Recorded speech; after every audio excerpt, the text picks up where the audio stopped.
Welcome to IELTS listening test. Please do subscribe our YouTube channel, like the video and click on the bell icon for daily listening videos. Share your listening band score in the comments section below at the end of the test. Now turn to Section 1. Section 1. You will hear a telephone conversation between a caller and a representative of a company hiring marquees.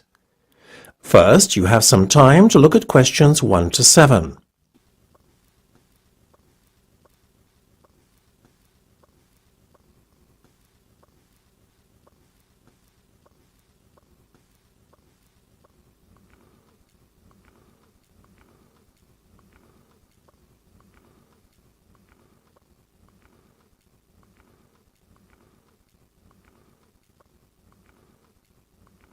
You will see that there is an example that has been done for you. On this occasion only, the conversation relating to this will be played first. Good afternoon, magnificent marquees. How can I help you? Oh, hello. I would like to hire a marquee. You see, it's for a special occasion. My eldest daughter is celebrating her 18th birthday and her coming of age. There was no question of her waiting until her 21st, although I'm sure we'll be having a big celebration then too. So you're celebrating in style? Well, of course I'd be happy to help. First, could you give me some details about guest numbers? The customer wants to hire a marquee for her oldest daughter's 18th birthday. So you write oldest daughter in the space provided. You should answer the questions as you listen, because you will not hear the recording a second time. Listen carefully and answer questions 1 to 7. Good afternoon, magnificent marquees. How can I help you? Oh, hello. I would like to hire a marquee. You see, it's for a special occasion. My eldest daughter's celebrating her 18th birthday and her coming of age. There was no question of her waiting until her 21st, although I'm sure we'll be having a big celebration then too. So you're celebrating in style? Well, of course I'd be happy to help. First, could you give me some details about guest numbers? Right, yes. Well, I was anticipating just a small do, but my daughter seems to have other ideas. Well, you can't blame her. It's a special day. I guess. I told her to limit numbers to around 50 guests, but the guest list seems to be growing daily. She would like to invite double that number, but we decided to split the difference and settle on 80 rather than 100. If you don't mind some of the guests standing, then our marquee sizes always allow standing space for almost double as many as those seated. For instance, one of our smaller marquees seats 30 guests but accommodates 50 standing. That sounds interesting. How big is that marquee? As not only am I working to a budget, but also we're limited by our garden size. Can you give me an idea of both your budget and the size we're looking at? Yes, I'm thinking of spending between £400 and £600. I can stretch to another 100 or two, but that's the maximum limit. As for size, well, our garden is 15 metres by 30 metres. OK, well, our 4.5 by 9 metre marquee would fit in nicely. The hire and installation comes to £450, but that allows you to have the marquee for 2 days. The marquee size you mentioned sounds fine and will accommodate the guests that we are expecting. Yes, I think that's the size I'll go for. So, now as to the cost of lighting and fittings. Oh, will that be very expensive? It depends on what you want, but the cost of carpeting the marquee will add on another £150. With regard to the lighting, prices vary quite a bit. If you opt for chandelier lighting, then it's another £90, but that's the most expensive option. Otherwise, the average pricing is around £55. I think I'll go for the more economic lighting then. Then there's the furniture, tables and chairs and so on. You decided on seating for 30 guests. Well, at £3 per chair, that will work out at £90 in total. You will then probably need 5 tables at least, and so with each table costing £4, that brings us to a total of £20 for the tables. OK, so I'm still just within my budget. Great! I'll go ahead with the booking then. Wonderful.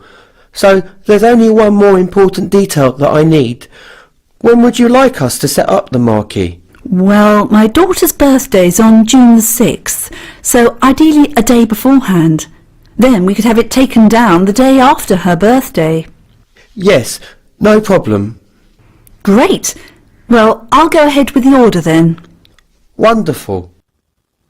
Before listening to the rest of the conversation, you have some time to look at questions 8 to 10.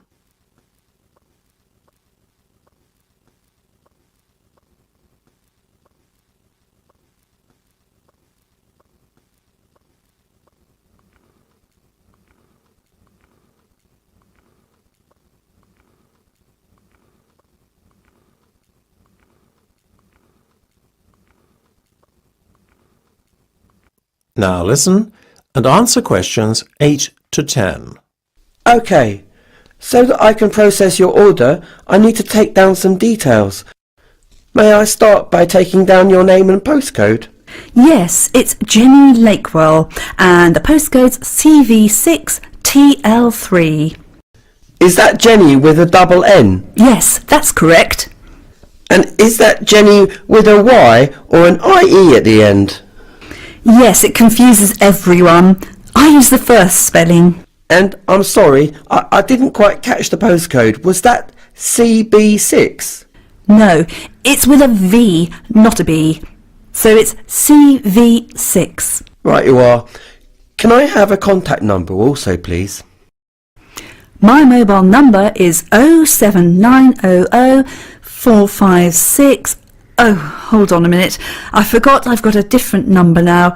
So it's 079, then 44, not 00, followed by 325883. Great, that's everything for the moment. We'll be sending you details and an invoice through the post in the next few days. OK, and thank you for your help. Goodbye. That's the end of section 1. You have half a minute to check your answers.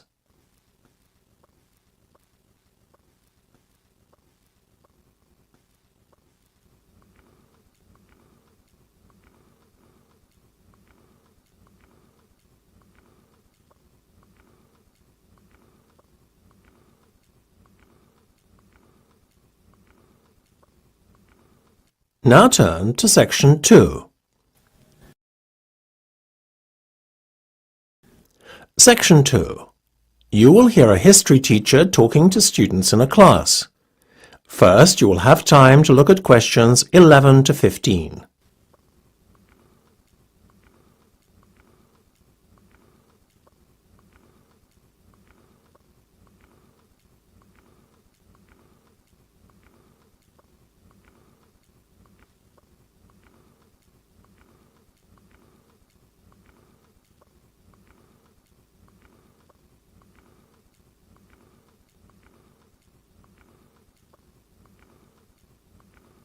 Now listen carefully and answer questions 11 to 15.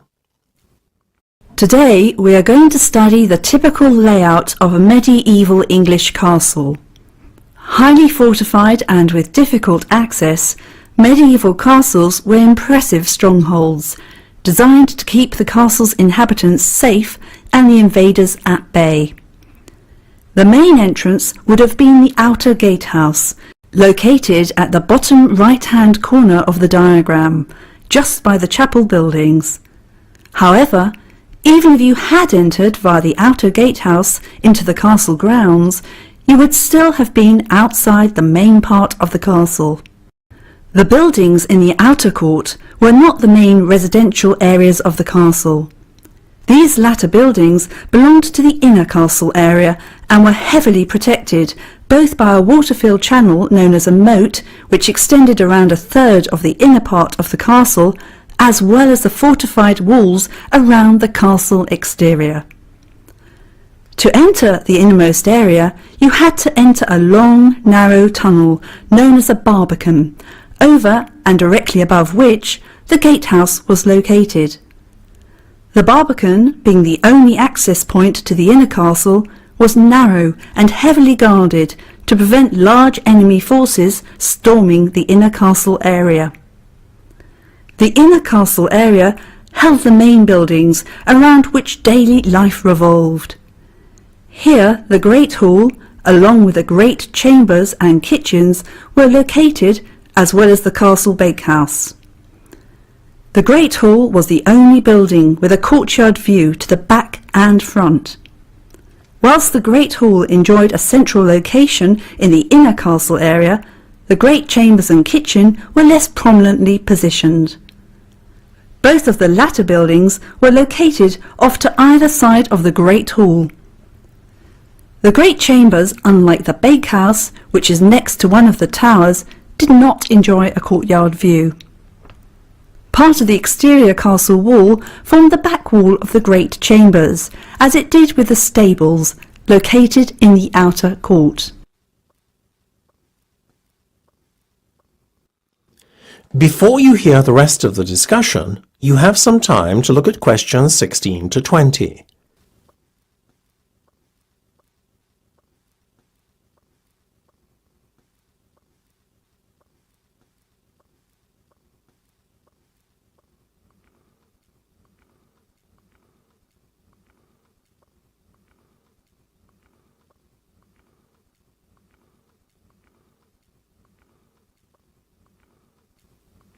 Now listen and answer questions 16 to 20. The layout I've just described will give you a better idea as to the design of a medieval castle. There was no blueprint for castles though, and the design and layout of each castle was determined greatly by local demands, function and purpose for which the fortification was intended. What we see in the castle design here is an advance on earlier medieval designs. Those medieval castles that predated this one had very basic residential and living areas. In such castles, the main focal point was the keep, rather than the great hall and great chambers, as in later years. Little more than a fortified tower, the keep doubled up as basic accommodation for the castle's residents. As the years passed, the living areas became more luxurious, evolving into separate buildings. Confusingly, the keep was known as a donjon, meaning fortified tower in French. The term dungeon was only used in later years to refer to underground prisons. In fact, at the time when the keep dominated castle affairs, the use of latter-day dungeons for imprisonment was an unknown and alien concept, the judicial systems favouring more physical forms of punishment instead. Another dissimilarity between earlier and later medieval castles was in their fortification. A moat, fortified walls and a barbican were typical features of most castles. However, it was recognised with the passage of time that the narrow fortified entrance of the barbican was insufficient defence against an enemy intent on invading the castle. As a result, extra, more reliable fortifications were added in the form of a portcullis and a drawbridge. The portcullis was a spiked metal gate that could be dropped vertically down from under the gatehouse, thereby sealing off the inner castle entrance from the outside world. To protect the main castle entrance further, a drawbridge was placed in front of the portcullis. This was a retractable bridge between the gatehouse and the outside area of the castle. However, the portcullis always remained the last line of defence against the enemy. That's the end of section 2. You have half a minute to check your answers.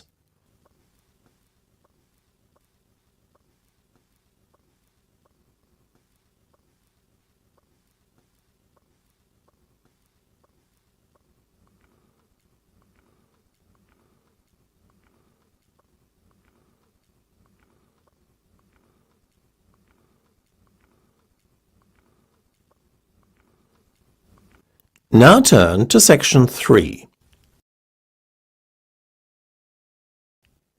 Section 3. You will hear a discussion between two literature students and their lecturer. First, you have some time to look at questions 21 to 25.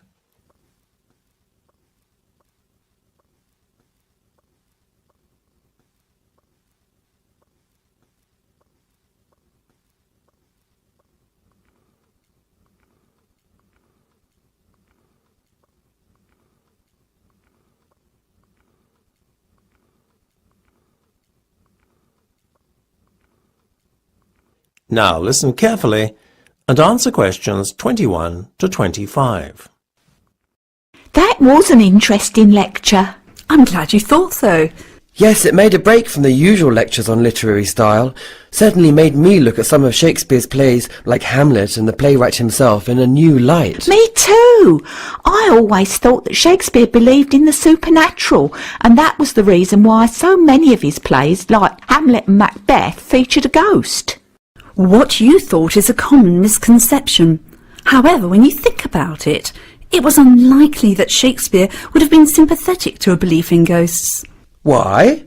Well, he was Protestant, as was his audience, and the Protestant religion did not subscribe to a belief in ghosts as spirits returning from another world. Also, Hamlet was set in Denmark, and although fictional, the play would have reflected the Protestant beliefs of the Danes too. So, the main religion in England at the time was Protestantism. Very much so. Any other religions like Catholicism were not tolerated by the religious authorities or James I, who was head of the Church of England at the time. What did the Catholics believe about ghosts? Their religion was compatible with a belief in the spirit world, as it were. Ghosts were seen as lost souls that were in purgatory, that is to say, a state between heaven and hell. So it was obvious, really, that Shakespeare incorporated ghosts into his play for other reasons, right? Absolutely. It's certainly odd to write about something you really don't believe in and then ask the audience to believe in it. So yes, there was clearly another motive. I guess when you think about it, it's quite apparent. As you mentioned in the lecture, ghosts appear in Macbeth and Hamlet really to show what the characters are thinking and as a catalyst for certain events. Quite right. And I think it's quite plain that Shakespeare had no belief in the supernatural. The fact that the ghosts seen by Macbeth and Hamlet are only often either visible to themselves or speak only to them suggests that the ghosts are only as real as the imagination of those who see them. So, would you say that the audience was as sceptical as Shakespeare with regard to ghosts? Well, as you know, the official line would have been that they didn't believe in ghosts, as it was not in line with Protestant beliefs prevalent at the time. Nevertheless, contrary to expectations, they do seem to have been a superstitious lot. Belief in witches and astrology were common back then, but how they justified their beliefs in religious terms is quite a mystery. Before you hear the rest of the discussion, you have some time to look at questions 26 to 30.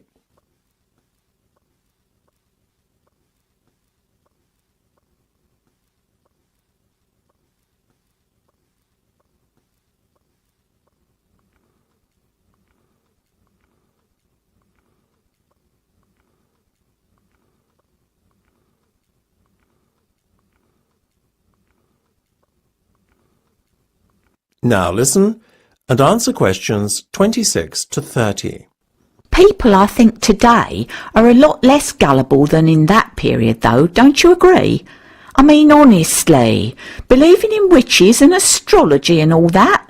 Well, judging by the popularity of TV programmes today like Most Haunted, I would say there's a fair amount of interest in the supernatural still. I guess most people are like me, curious but not entirely convinced when it comes to the spirit world. Well, I think ghosts are just the product of certain people's imaginations. You can't overlook the fact that many supernatural events cannot be explained. Personally, I think ghosts are just as likely to exist as UFOs and aliens. Well, I think at least the latter do exist. I agree. It's absurd to think we are alone in the universe. You certainly seem to be quite a sceptic, Dave. Actually, I do believe in some aspects of the paranormal.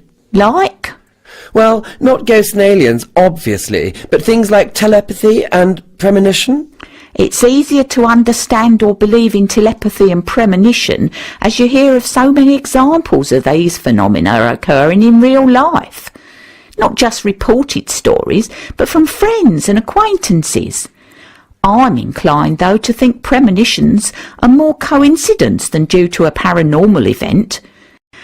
But maybe I'm just saying that, as I've not had first-hand experience of premonitions. So you believe in telepathy then? I think that the evidence in favour of it is impossible to deny. What do you think, miss? Maybe I'm less sceptical than most, but I'm inclined to keep a pretty open mind on most things. Anyway, it's been a very interesting discussion, but I'm afraid I have to leave now as I'm due to give another lecture.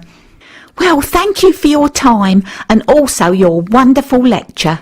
Yes, thank you. We appreciated it. My pleasure. That's the end of section 3. You have half a minute to check your answers.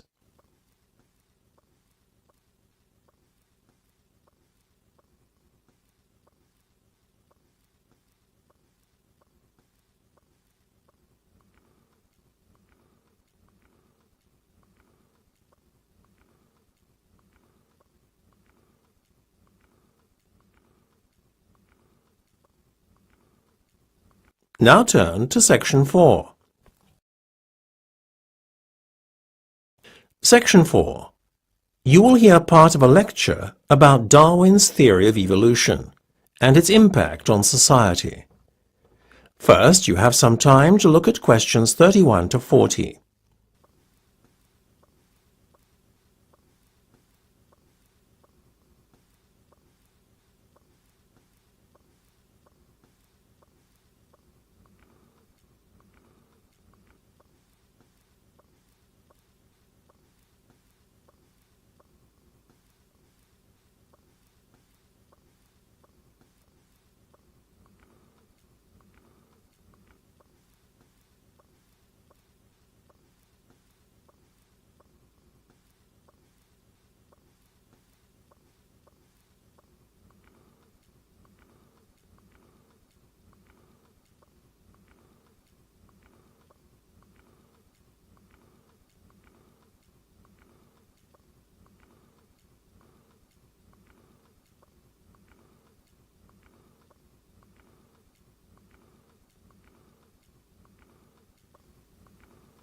Now listen carefully and answer questions 31 to 40.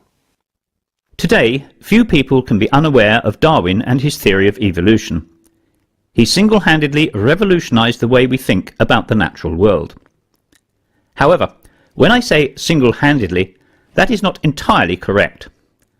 At precisely the same time as Darwin was formulating his theory of evolution, another scientist, Alfred Russel Wallace, was working on a virtually identical theory in parallel to Darwin. However, whilst Darwin's name has been preserved for posterity, the name of Wallace is virtually unknown. Why one should have been celebrated in scientific circles whilst the other was relegated to obscurity is puzzling. Both decided to make their discoveries public in a joint announcement once they were made aware of one another's work. There is no question that Darwin acted dishonourably, therefore, falsely claiming the sole credit for a theory of evolution. However, the publication of Darwin's groundbreaking On the Origin of Species by Natural Selection the following year almost certainly helped to secure him enduring fame. The publication of Darwin's book proved to be a watershed in the history of science. It also proved extremely controversial in the eyes of the Church, since Darwin claimed that man was merely an animal, Homo sapiens, and a product of evolution rather than of divine intervention. Such a theory was in direct opposition to religious dogmas of the day, and threatened to undermine the very core of religious belief. Today, however, many have successfully managed to reconcile Darwin's theory of evolution with religion. Only for some people, known as creationists, is Darwin's theory seen as being incompatible with religion. For these individuals, Darwin's theory is seen as heretical, since they believe in a literal interpretation of the Bible and a biblical reference to the world being created in 7 days, rather than as a slow evolutionary process spanning millions of years. In addition, Darwin's claim that man is no more than a highly evolved ape is regarded as a blasphemy, since creationists insist on the divine origin of man. Whilst not many would dispute Darwin's theory of evolution nowadays, curiously, an ape man that bridges the gap between man and ape has yet to be found. The search for the missing link, as it has been called, has both occupied and perplexed scientists since the time of Darwin. Many hoaxers over the years have tried to exploit the desire of scientists to find conclusive proof of Darwin's theory in the form of a missing link. The most memorable and also convincing hoax was that of the Piltdown Man. Named after the Sussex village where it was first unearthed in 1908, the skull of the Piltdown Man represented a transition from an ape to a man.